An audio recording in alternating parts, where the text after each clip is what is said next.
नमस्कार दोस्तों आज का वीडियो शुरू करने से पहले मैं सबसे पहले अपने सभी व्यूअर्स भाई बंधुओं का, दोस्तों का, यारों का बहुत ही हृदय से धन्यवाद करता हूं कि आप लोग जो है हमारी वीडियो को इतना पसंद कर रहे हैं, अपने कमेंट भी दे रहे हैं, जिसको हम देखते हैं और उसको कोशिश करते हैं कि अपने अगले वीडियो में हम अधिक से अधिक उसको इम्प्लीमेंट कर सकें। तो दोस्तों आइए चलते हैं, आज का वीडियो शुरू करते हैं। और आज के वीडियो में हम आपको एक बहुत ही रोचक जानकारी दिखाएँगे। तो दोस्तों आज का वीडियो शुरू करने से पहले मैं एक चीज़ ज़रूर कहना चाहूँगा कि अगर आप मेरा वीडियो पहली बार देख रहे हैं तो सबसे पहले आप मेरे चैनल को सब्सक्राइब करें, बेल आइकन को अवश्य दबाएं ताकि मेरे सारे वीडियो आप तक सबसे पहले पहुँचे। तो चलिए दोस्तों आज का वीडियो शुरू करते हैं। और शुरू करने से पहले हम आपको बता देते हैं कि आज की वीडियो का जो विषय है वो गंगा मैया है, गंगा नदी, गंगा मैया के बारे में आज हम जानेंगे।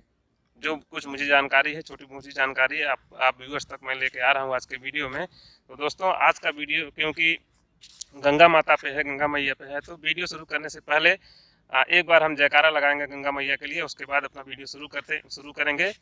तो बोलिए सभी व्यूअर्स, गंगा मैया की जय। तो दोस्तों जैसा कि मैंने बताया कि आज का जो विषय है वो गंगा मैया पे है और मैं गंगा मैया के पास उनके गोद में पहुंचा हुआ हूं। और आप ये देख पा रहे होंगे एक ओवर ब्रिज बना हुआ है।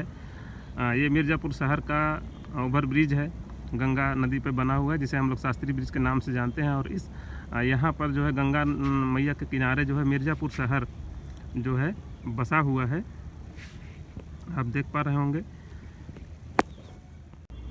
तो दोस्तों वीडियो की शुरुआत में हम आपको गंगा जी के किनारे बसे हुए इस मिर्ज़ापुर शहर की एक झलक दिखा रहे हैं। आप देख पा रहे होंगे कि उस तरफ पूरा मिर्ज़ापुर शहर बसा हुआ है। ये जो ओवर ब्रिज है उसके पूरब की तरफ का दृश्य है। गंगा जी के किनारे पूरा मिर्ज़ापुर शहर बसा हुआ दूर दूर तक आप देख पा रहे होंगे।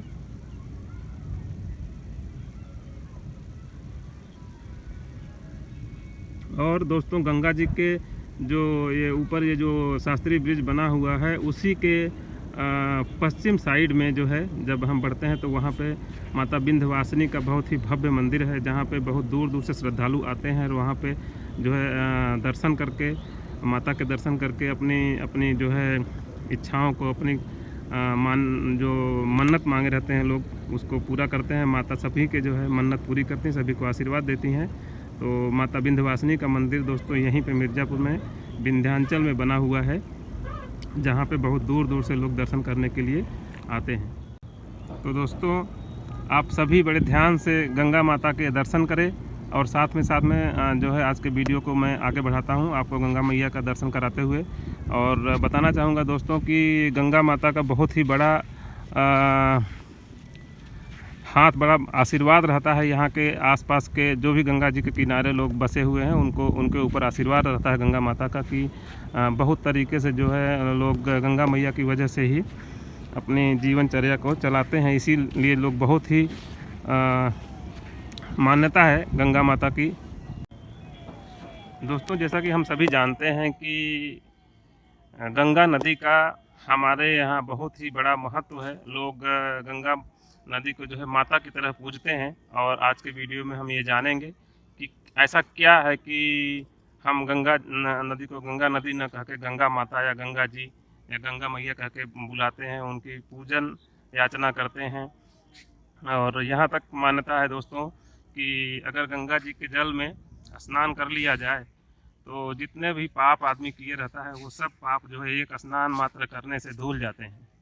इतना बड़ा महत्व इस नदी का हमारे जीवन में है दोस्तों। और तमाम ऐसे पर्व आते हैं, ऐसे समय आते हैं कि लोग उस पुण्य तिथि पर पूरा भीड़ लग जाती है, एकदम पूरा घाट भर जाता है, तांता लगा रहता है लोगों का गंगा जी में स्नान करने के लिए, क्योंकि बहुत बड़ी मान्यता है हमारे जीवन में गंगा जी का। मात्र स्नान करने से ऐसी मान्यता है कि सभी पाप हमारे जो है वो धुल जाते हैं।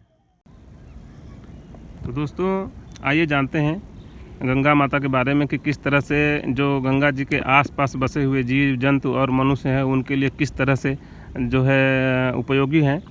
कि दोस्तों जो भी लोग गंगा जी के किनारे बसे हुए हैं उनको कई तरह से फ़ायदा होता है, जिससे अपनी दिनचर्या, अपनी रोजी रोटी लोग कमाते हैं। जैसे लोग नाव चला के मछली पकड़ते हैं, तो मछलियाँ बेच के मछुआरों का जीवन चलता है। और जब बाढ़ आती है गंगा जी में, तो बाढ़ से जो है, जो यहाँ गंगा जी के किनारे के जो खेत हैं उनमें बहुत ही उपजाऊ मिट्टी पहुँच जाती है। और वहाँ पे जो किसान हैं वो खेती करते हैं। जैसे आप देख पा रहे होंगे, ये हरे भरे जो खेत दिखाई दे रहे हैं, इनमें किसान खेती करते हैं। और जो फसल लगाते हैं उसमें ज़्यादा खाद वाद की ज़रूरत नहीं पड़ती है, क्योंकि जो गंगा जी के मिट्टी आती है पानी से कट के पहाड़ों से, वो बहुत ही उपजाऊ होती है। और उसमें जो भी फसल किसान लगाते हैं उसकी पैदावार बहुत अधिक होती है। और मुख्य रूप से खीरा, ककड़ी, कद्दू और इसी तरह के परवल, इसी तरह के जो है फसलें किसान लगाता है और उनको बेच के अपनी जीवनचर्या चलाता है, अपनी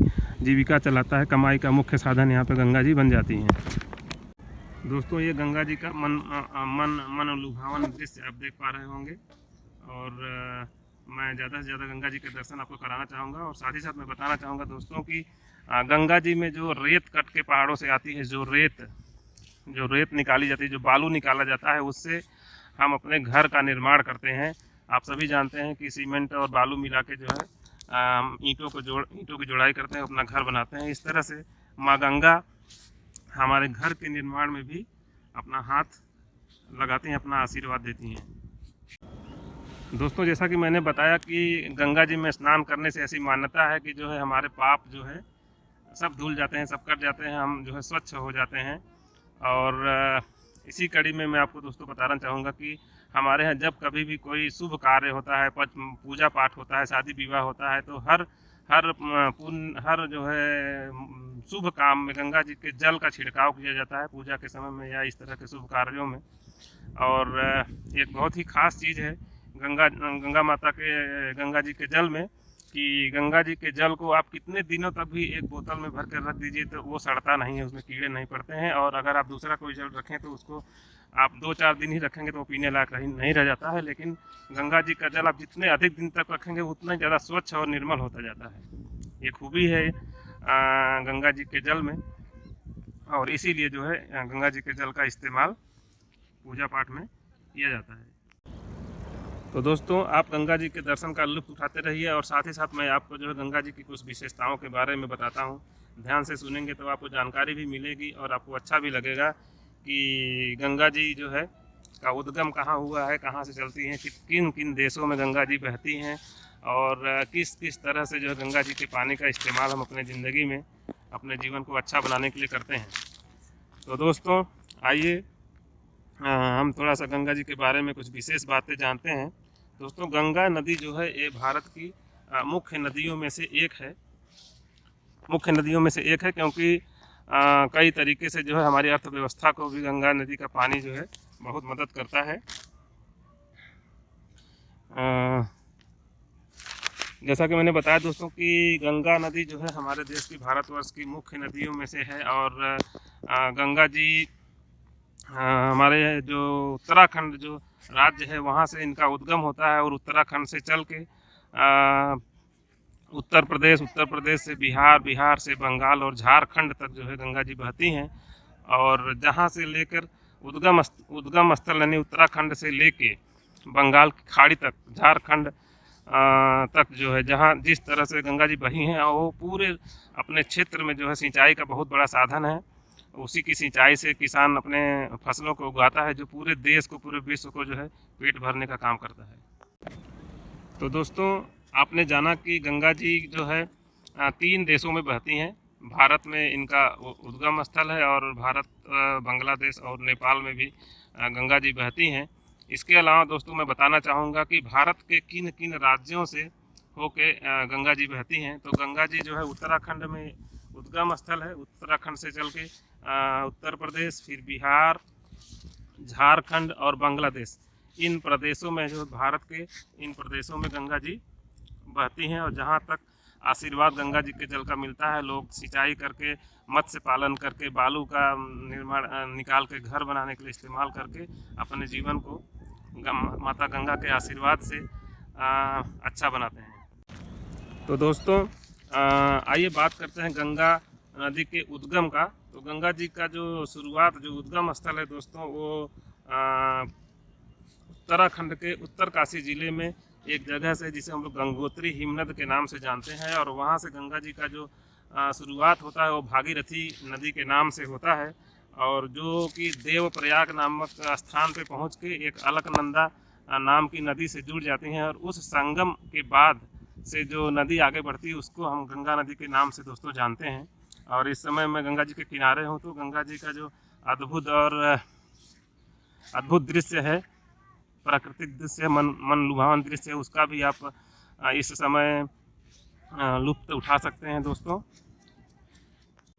तो दोस्तों, जैसा कि हमने अभी जाना कि गंगा जी का जो उद्गम स्थल है वो गंगोत्री हिमनद है, वहाँ से निकल के गंगा जी जो है भागीरथी नदी के नाम से नदी आगे निकलती है, और देवप्रयाग नामक स्थान पे अलकनंदा नाम की नदी से मिल जाती है। उस संगम के बाद वहाँ से जब नदी आगे बढ़ती है तो वहाँ से गंगा नदी का नामकरण होता है, और हम वहाँ से जो है गंगा जी को गंगा नदी के नाम से जानते हैं। और फिर गंगा जी वहाँ से निकलकर, जैसा कि हमने बताया कि 5 राज्यों से होते हुए और 3 देशों में भी गंगा जी बहती हैं, और जाके फिर जो है बंगाल की खाड़ी में उनका समुद्र में ये मिलन हो जाता है। तो दोस्तों, आइए जानते हैं माँ गंगा के बारे में आगे। दोस्तों, गंगा नदी को जो है उत्तर भारत की अर्थव्यवस्था का मेरुदंड भी कहा जाता है, क्योंकि उत्तर भारत के कृषि योग्य बहुत बड़े भूमि की सिंचाई का जो क्षेत्र है वो गंगा जी के ही पानी से होता है, और बहुत सारे बांध और नदियों के द्वारा, नहरों के द्वारा, बहुत सारे बांध और नहरों के द्वारा गंगा जी के पानी का इस्तेमाल हम अपने खेतों की सिंचाई में करते हैं, जिससे हमारी फसलें अच्छी होती हैं, पैदावार अच्छी होती है, और फिर वो जो अन्न पैदा होता है वो हमारे घर गांव और देश के लोगों को पेट भरने के काम आता है।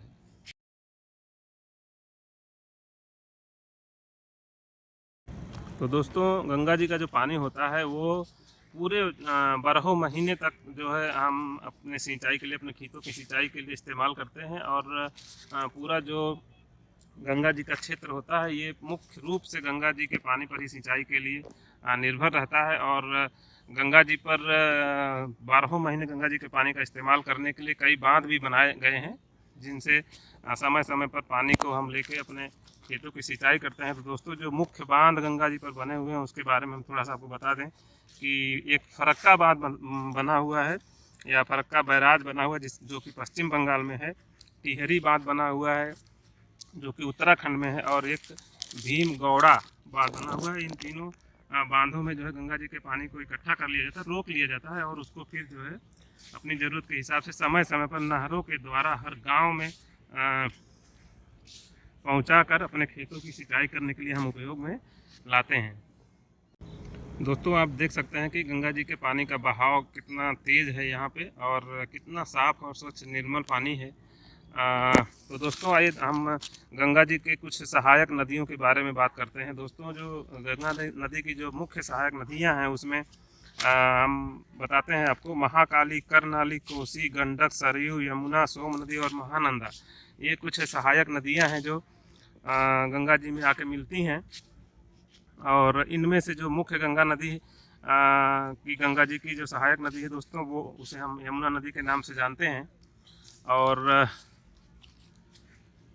दोस्तों, गंगा जी का जल जो है वो बहुत ही शीतल, बहुत ही मीठा होता है, और इसमें मीठे जल में रहने वाले हर जीव जंतु पाए जाते हैं। सैकड़ों प्रकार की मछलियाँ पाई जाती हैं, और उनके अलावा दो बहुत ही मुख्य जीव पाए जाते हैं जिनका बहुत ही नाम है। लोग उनको देखने के लिए जो है दूर दूर से आते हैं। उसमें मैं आपको बताना चाहूँगा दोस्तों कि जो मुख्य जीव हैं उसमें से एक घड़ियाल है, और दूसरा जो है एक मछली है जिसे हम लोग सोंस या डॉल्फिन के नाम से जानते हैं। और डॉल्फिन को देखने के लिए लोग बहुत दूर दूर से जो है, जहाँ पे डॉल्फिन मिलती हैं वहाँ पे लोग जाते हैं डॉल्फिन को देखने के लिए। और अगर डॉल्फिन देखने मात्र के लिए मिल जाती है, लोग खुश हो जाते हैं कि वाह वाह क्या बात है, हमारा आना जो है सफल हो गया, क्योंकि हमें डॉल्फिन देखने के लिए मिल गई। तो दोस्तों, जैसा कि मैंने बताया कि गंगा जी का बहुत ही हमारे बहुत ही मान सम्मान है, बहुत ही मान्यता है गंगा जी का हमारे जीवन में। और गंगा जी के किनारे बहुत सारे तीर्थ स्थल हैं जहाँ पे हर हर आदमी, हर मनुष्य जाना चाहता है, और एक बार अगर वहाँ पहुँच जाता है गंगा जी में, उस पवित्र स्थल पे पहुँच कर अगर स्नान कर लेता है तो बहुत ही संतुष्टि मिलती है। और लोग ऐसा मानते हैं कि जो है अगर गंगा जी पे के तट पे जो तीर्थ बने हैं वहाँ पे जाके आप स्नान कर लें तो आपका जीवन जो है सफल हो जाता है। तो दोस्तों आइए हम कुछ तीर्थ स्थानों के बारे में आपको बताते हैं, जिसमें हरिद्वार एक तीर्थ स्थल है जो बहुत ही फेमस है। और वहाँ पे कुंभ और महाकुंभ का मेला लगता है, जिस समय लोग वहाँ पे दूर दूर से, देश विदेश से लोग आके जो है गंगा जी में स्नान करते हैं और उस खास पर्व का आनंद उठाते हैं दोस्तों। तो हरिद्वार जो है एक तीर्थ स्थल है, ऋषिकेश एक दूसरा तीर्थ स्थल है जहाँ पे लोग जाते हैं घूमने टहलने और गंगा जी में स्नान करने। उसके बाद जो है प्रयाग एक तीर्थ स्थल है, जहाँ पे हम जानते हैं कि प्रयाग जो तीर्थ स्थल है वहाँ पे एक बहुत ही खास बात है कि 3 नदियों का संगम वहाँ पे पाया जाता है, गंगा, जमुना और सरस्वती। जिसमें गंगा और यमुना नदी को तो हम देख पाते हैं, लेकिन अदृश्य वहाँ पे सरस्वती नदी भी हमारी मान्यता में है कि अदृश्य सरस्वती नदी का वहाँ पे संगम होता है। 3 नदियों का संगम जो प्रयाग में है। और प्रयाग का भी हमारे जो है जीवन में बहुत मान्यता है उस तीर्थ स्थल का भी। और वहाँ पर भी कुंभ और अर्ध कुंभ का मेला लगता है, जिस समय देश विदेश से लोग आते हैं। और अगर आप एक बार प्रयाग के मेले में, कुंभ के मेले में आए तब जान पाएंगे कि कुंभ का मेला का कितना मान्यता है, बहुत ज़्यादा मान्यता है दोस्तों। दूर दूर से लोग आते हैं उस समय जो है प्रयाग मेला का, प्रयाग के कुंभ मेले में भाग लेने के लिए। तो दोस्तों हमने ऋषिकेश, हरिद्वार, प्रयाग के बारे में चर्चा की। इसके बाद जो और भी तीर्थ स्थल हैं जो गंगा नदी के तट पे हैं दोस्तों, जहाँ पे लोग जाना बहुत ही पसंद करते हैं और अपने जीवन में एक बार ज़रूर जाना चाहते हैं, उसमें से जो अगला तीर्थ स्थल है वो काशी के नाम से जाना जाता है, जिसे हम लोग उस शहर को वाराणसी के नाम से भी जानते हैं और तीर्थ स्थल को काशी के नाम से जानते हैं। जहाँ उसके बारे में ये फेमस है कि अगर जिसका जीवन का, जिसके अंतिम जो समय होता है वो अगर काशी में बीते तो उनको जो है ज़रूर स्वर्ग मिलता है। तो इतना महत्वपूर्ण तीर्थ स्थल काशी, जो कि गंगा जी के तट पे वाराणसी नामक शहर में बसा हुआ है। और एक और तीर्थ स्थल के बारे में मैं आपको बताना चाहूँगा दोस्तों, जिसको हम लोग जो है गंगा सागर संगम के नाम से जानते हैं, जो बंगाल की खाड़ी में है। तो लोग इन सारे तीर्थ स्थलों का अपने जीवन में एक बार ज़रूर जाना चाहते हैं कि हम अपने जीवन में कम से कम एक बार ज़रूर इन तीर्थ स्थलों का दर्शन करें, गंगा जी में स्नान करके अपने जीवन को जो है पाप मुक्त और संपूर्ण बनाएं। तो दोस्तों आप देख पा रहे होंगे कि गंगा जी का जो तटवर्ती क्षेत्र है वो कितना ही शांत है और जो वातावरण है वो कितना अच्छा है। और इसी कारण से शांत और अनुकूल वातावरण की वजह से जो गंगा जी का तटवर्ती क्षेत्र है वो कई तरह के जीव जंतुओं और रंग बिरंगे पशु पक्षियों का जो है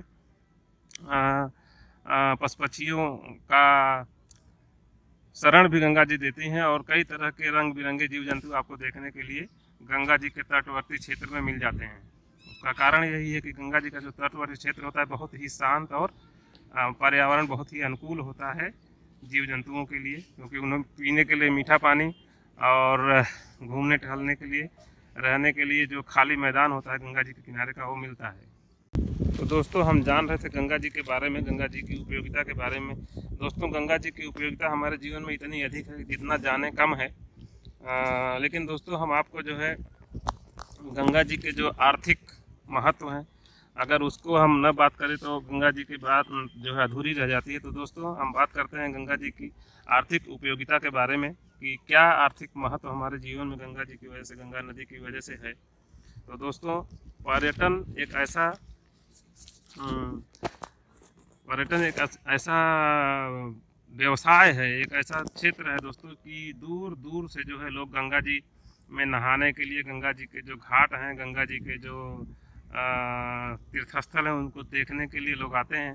तो एक बहुत ही बड़ा आर्थिक महत्व पर्यटन स्थल के रूप में गंगा जी हमारे लिए बन जाती हैं। इसके अलावा मत्स्य पालन भी आर्थिक रूप से बहुत ही उपयोगी है, बहुत ही खास आर्थिक महत्व का कारण है मत्स्य पालन, क्योंकि मीठे जल की हर मछली गंगा जी में पाई जाती है और उसका मत्स्य पालन के भी बहुत बड़े बड़े फ़ायदे हमारे यहाँ होते हैं इससे। और जैसा कि हमने जाना कि सिंचाई जो है के रूप में गंगा जी के पानी का इस्तेमाल किया जाता है और बहुत बड़े क्षेत्र के लिए जो है गंगा जी जहाँ से निकलती हैं, जहाँ तक बहती हैं, जो है उन सारे प्रदेशों के लिए, सारे देशों के लिए, बहुत बड़ा क्षेत्र के लिए 12 मासी मतलब 12 महीने तक के लिए गंगा जी का पानी जो सिंचाई का एक मुख्य स्रोत है। इसके अलावा दोस्तों गंगा जी के किनारे खेती बाड़ी की जाती है। जैसा मैंने बताया कि नदियाँ अपने किनारे बसे हुए लोगों के लिए वरदान और अभिशाप दोनों साबित होते हैं कभी कभी। और उसी तरह से जब गंगा जी में बाढ़ आती है तो बाढ़ की वजह से कहीं पे रेत और कहीं पे उपजाऊ मिट्टी का ढेर लग जाता है। जहाँ पे रेत हो गया वहाँ पे तो खेती नहीं हो पाती दोस्तों, लेकिन जहाँ पे उपजाऊ मिट्टी का ढेर लग गया तो वहाँ पे इतनी बेहतरीन खेती होती है कि आपको खुद भी खाद वाद नहीं डालना पड़ता है और वो बहुत ही उपजाऊ होता है। वहाँ पे जो भी फसल आप लगाते हैं वो बहुत ही अच्छी पैदावार देती है। तो खेती बाड़ी में भी गंगा जी का बहुत ही महत्व है। और गंगा जी का जो रेत है दोस्तों वो भी आर्थिक रूप से हमें बहुत ही महत्वपूर्ण होता है, क्योंकि गंगा जी के रेत को निकाल के हम जो है अपने घरों के निर्माण में इस्तेमाल करते हैं। तो दोस्तों आपने जाना कि ये गंगा जी का हमारे जीवन में, पूजा पाठ में, आर्थिक रूप से, खेती बाड़ी में, पर्यटन के रूप में, किन किन रूपों में जो है गंगा जी हमारे लिए आशीर्वाद देती हैं, किस तरह से हमारे जीवन को जो है सफल बनाने, हमारे जीवन की ज़रूरतों को पूरा करने में गंगा जी का कितना महत्वपूर्ण स्थान है ये आपने देखा। और जितना भी कहा जाए दोस्तों बहुत उतना ही कम है। इसीलिए जो है गंगा नदी को गंगा नदी न कह के हम लोग गंगा माँ के नाम से, गंगा माता के नाम से, गंगा मैया के नाम से पुकारते हैं, पूजा पाठ करते हैं, पूजा अर्चना करते हैं। और हमारे यहाँ जो किताबें हैं, कहानियाँ हैं, उसमें भी हम बहुत सारी कहानियाँ पढ़ते हैं जिसमें गंगा जी को, गंगा नदी को एक माता के रूप में उनको कहा गया है, दिखाया गया है। और दोस्तों क्यों न कहें हम गंगा जी को माता पिता जो है अपने बच्चों को पालन पोषण करने के लिए, उनको जीवन में किसी चीज़ की कमी न हो, खाने पीने की कमी न हो, उनका जीवन अच्छे से कट जाए, यही तो एक माता पिता का रोल होता है। तो आप देखें तो दोस्तों गंगा जी हर तरीके से जो है माता के रूप में हमारे साथ रहती हैं। जैसे पीने के लिए हमको पानी मिलता है, खाने के लिए मछलियाँ मिलती हैं, और खाने के लिए जो हम गंगा जी के किनारे खेती बाड़ी करते हैं उससे हमको अनाज मिलता है। और उसके साथ साथ घर बनाने के लिए हमको रेत मिलती है जिससे अपने घर का निर्माण करते हैं। और पर्यटन के रूप में जो है हम पैसा भी कमाते हैं, लोग घूमने आते हैं, हम नौका पे जो है नौका में बैठा के लोगों को घुमाते हैं, उससे हमको आमदनी होती है। तो हर तरीके से जो है गंगा जी को जो हम लोग एक देवी के रूप में, एक माता के रूप में पूजते हैं, तो वो कहीं से भी गलत नहीं है। तो दोस्तों अभी तक के वीडियो में हम ये जान रहे थे कि गंगा जी का किस तरह से उपयोग हमारे जीवन में है, किस तरह से गंगा माँ का आशीर्वाद हमारे जीवन में मिलता रहता है और हम उनके सहारे अपना जीवन बिताते रहते हैं। इसके साथ साथ दोस्तों जीवन भर तो हम गंगा जी के जो भी सोर्स हैं उसका इस्तेमाल अपने जीवन के लिए करते ही रहते हैं, लेकिन जब आदमी का अंतिम समय आता है और जब जीवन ख़त्म हो जाता है, आदमी की मृत्यु हो जाती है, तो उसके बाद भी आदमी जो है गंगा जी के शरण में ही आता है। और हमारे यहाँ जो अंतिम संस्कार मरने के बाद लोगों का किया जाता है, तो जो डेड बॉडी होती है उसको लाके गंगा जी के किनारे बहुत सारे घाट होते हैं जहाँ पे उनका अंतिम संस्कार किया जाता है, उनकी डेड बॉडी को जलाया जाता है। और जलने के बाद जो राख बचती है उसको गंगा जी में प्रवाहित कर दिया जाता है। और ऐसी मान्यता है दोस्तों कि गंगा जी में जब प्रवाहित करते हैं उनकी अस्थियों को, तो जो आदमी डेड हुआ रहता है उसकी आत्मा को शांति मिलती है और जो उनकी अंतिम यात्रा होती है वो जो है पूर्ण हो जाती है। तो दोस्तों आज के वीडियो में आपने देखा कि गंगा मैया जो है हम लोग के जीवन में कितनी महत्वपूर्ण है और किस तरह से हमारे जीवन को जो है सफल बनाती हैं। तो दोस्तों आज के वीडियो में बस इतना ही, और हम आपसे अगले वीडियो में मिलेंगे फिर से अपने नए वीडियो में नए विषय के साथ। तब तक के लिए जय गंगा मैया।